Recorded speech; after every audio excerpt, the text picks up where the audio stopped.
Bonsoir et bienvenue dans le 18h30. L'été 2022 a été le deuxième plus chaud jamais enregistré dans l'Hexagone selon Météo France. Des cours d'eau à sec, des nappes phréatiques qui ne se rechargent plus faute de pluie. L'eau vient manquer et c'est tout notre écosystème qui souffre. Irrigation intensive, artificialisation des sols, drainage. Les activités humaines menacent notre or bleu. Comment le préserver? Pour en parler, nous sommes à Loulan-Verchamp, dans la vallée de l'Ognon, au bord d'un ruisseau qu'on appelle la Quenoche. Aurélien Gézel, vous êtes ingénieur environnement. Expliquez-nous pourquoi on trouve de l'eau ici et on voit que l'herbe est plus verte qu'ailleurs. Eh ben, ici, on est sur un site qui a fait l'objet d'importants travaux de génie écologique. Et l'objectif, c'était justement de restaurer le caractère très humide de tout ce secteur ici, et qui avait été altéré par un historique d'aménagement sur l'ensemble de la vallée et qui a beaucoup pesé sur la Quenoche. Le paysage était totalement différent. On avait un cours d'eau qui était rectiligne ici. Oui, c'est ça. On avait donc un cours d'eau qui avait pas du tout l'allure qu'il a aujourd'hui, méandriforme, avec des alternances de courant, de vitesse et de hauteur et de profondeur d'eau. On avait un cours d'eau qui était très lent, avec une eau stagnante, tout à fait rectiligne, surdimensionnée, et avec du drainage qui était dans tout le fond de vallée ici. Alors justement, on a retrouvé des images, nous étions allés filmer la fin des travaux. Vanessa Hirson et Antoine Laroche, ils sont allés en février 2020. Premier coup de pelleteuse pour que la rivière Quenoche, à gauche, retrouve son lit d'origine, à droite. Sa trajectoire avait été déviée il y a 480 ans pour les besoins industriels de l'époque et retrouvée aujourd'hui grâce à la topographie des lieux. Les usages humains sur le village de Loulan-les-Forges, Loulan-Verchamp maintenant, avaient conduit les anciens à modifier profondément les rivières pour utiliser la force motrice de l'eau, moulins, alimentation des forges du Haut-Fourneau de Loulan, qui est en place depuis le milieu du XVIe siècle, et puis des forges qui étaient réparties à différents points du cours d'eau. Depuis l'arrêt de l'activité sidérurgique en 1870, ce cours d'eau n'a plus d'utilité pour l'industrie. Pire encore, il occasionne plusieurs problèmes pour cette fromagerie et certains habitants de la commune, des désagréments auxquels il fallait mettre un terme.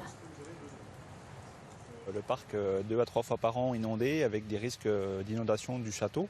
Donc le bâtiment était plus ou moins en péril avec les inondations. Ensuite, l'avantage, on va récupérer un aspect paysager qui va être quand même beaucoup plus joli à l'avenir que nos rivières qui étaient envasées jusqu'à maintenant.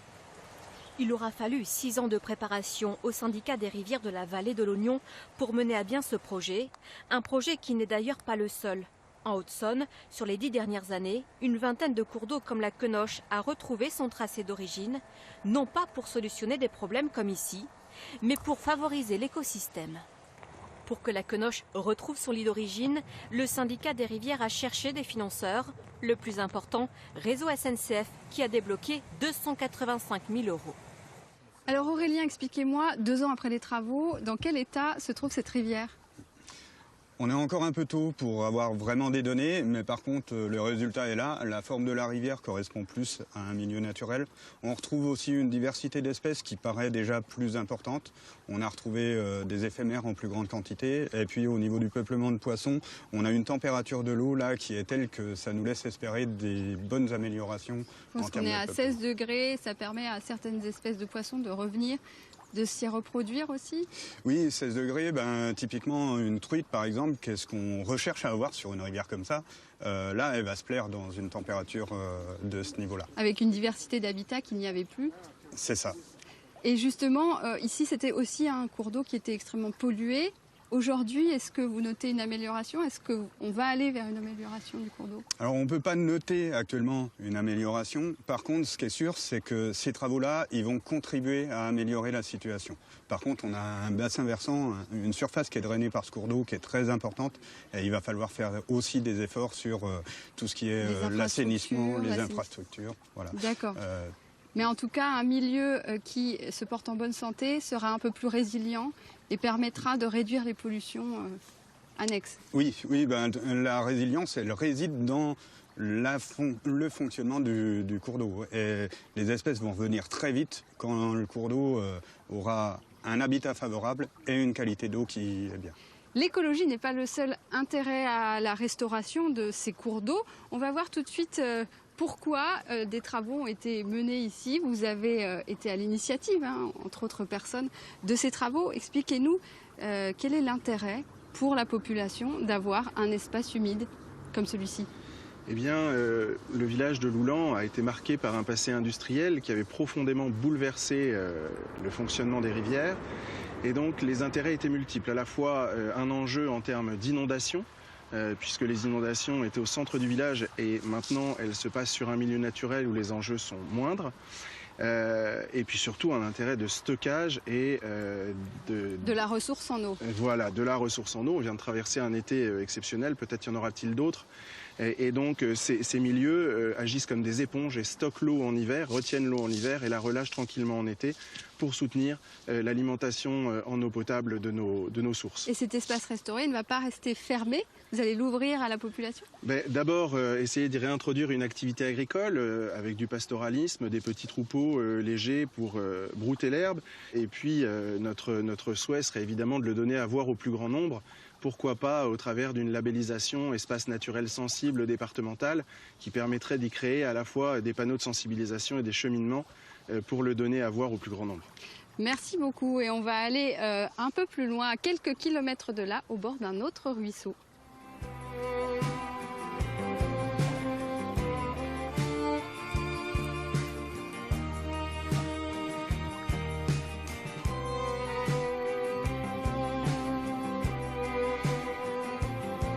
Et nous sommes à présent au bord du Crenu, un affluent de l'Ognon, où des travaux sont en cours. Aurélien, expliquez-nous pourquoi on a un tas de cailloux sous nos pieds. Alors le Crenu, c'est une rivière qui s'est incisée, on ne sait pas bien pourquoi. En fait, le fond du lit, petit à petit, s'est creusé et il y a eu une déconnexion entre toute la végétation qui est sur le bord des berges et le cours d'eau en lui-même. Et là, l'objectif, c'est de rehausser ce niveau du fond du lit pour que sur les côtés, on ait une recharge de la nappe d'accompagnement en eau du cours d'eau et qu'on ait une recréation des zones humides et qu'on ait plus de quantité d'eau qui parvient au cours d'eau. Donc que l'eau investisse finalement les terres qui sont au bord de ce cours d'eau un peu plus, quoi.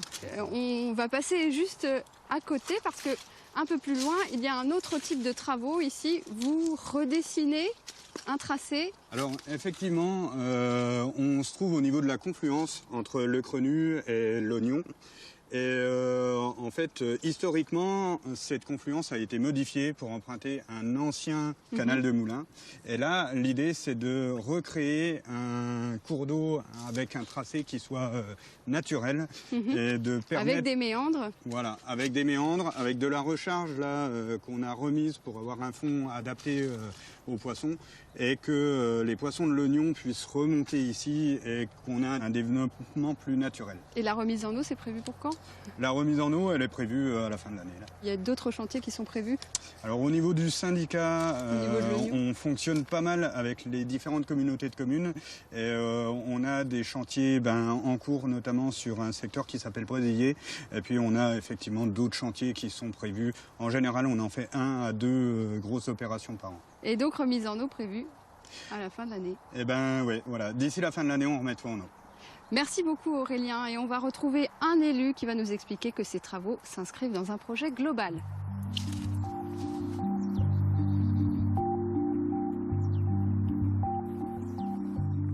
Emmanuel Spadetto, la restauration de ce cours d'eau, c'est une goutte d'eau par rapport à l'immensité de la tâche qu'il faut accomplir pour préserver notre ressource. Comment vous agissez en amont? Alors effectivement, ça peut paraître une goutte d'eau, mais le problème qu'on pourrait avoir, c'est de ne rien faire et de ne pas commencer d'un bout. Donc effectivement, sur ce projet, la restauration du ruisseau fait partie d'un projet beaucoup plus d'ensemble qui concerne l'ensemble du cycle de l'eau, puisque en parallèle, on est intervenu sur la commune d'Avillé sur le réseau d'eau usée, sur le réseau d'eau potable, les eaux pluviales et bien évidemment aussi la construction d'une nouvelle station d'épuration. D'accord, donc ça permet de limiter les fuites d'eau sur le réseau d'eau potable, notamment. Donc de moins prélever d'eau dans le milieu naturel pour alimenter le réseau d'eau potable et de rejeter une eau de qualité ou en tout cas pas polluée dans le milieu naturel en sortie de station d'épuration. Et ce sont de lourds investissements, j'imagine? Alors sur la commune, ça représente un investissement d'environ 350 000 euros pour lesquels, bien évidemment, on a des partenaires, notamment l'Agence de l'eau et le département du Doubs qui nous accompagnent sur ce type de projet. Avec les sécheresses qui vont se répéter les années à venir, ça ne va pas aller en s'améliorant. C'est une grosse importance, c'est un enjeu énorme d'agir comme ça sur le cycle de l'eau global. Oui, bien sûr, il faut préserver l'eau.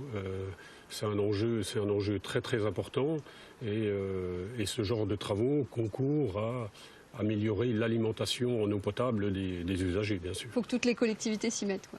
Alors, toutes les collectivités s'y mettent, je crois qu'elles ont pas le trop choix. Et en tout cas, c'est dans ce cadre-là qu'on travaille avec le syndicat de rivières, notamment, pour avoir une vision globale avec les autres collectivités sur tout un bassin versant, en l'occurrence celui de l'Ognon. Merci beaucoup. Merci à vous.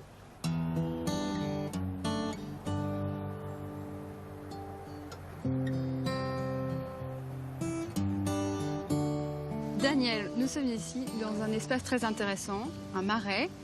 Qu'est-ce qu'il a de singulier? Cette zone humide, les marais de Saulneau, 150 hectares, 150 espèces protégées, des espèces végétales également, a cette spécificité que c'est des seules zones humides de plaine du secteur Bourgogne-Franche-Comté. Et justement, ici, on fait assez d'efforts pour la préserver, pour la protéger, la faire connaître?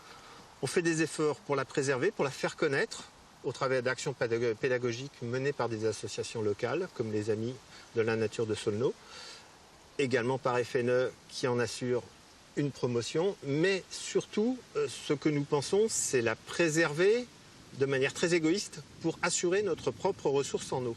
Oui, parce que ce qu'il faut savoir, c'est que sous nos pieds se trouve notre réserve d'eau potable pour énormément de communes autour de nous. Pour un secteur de près de 20 000 habitants. Ce qui est considérable, surtout en ces périodes où les sécheresses se multiplient.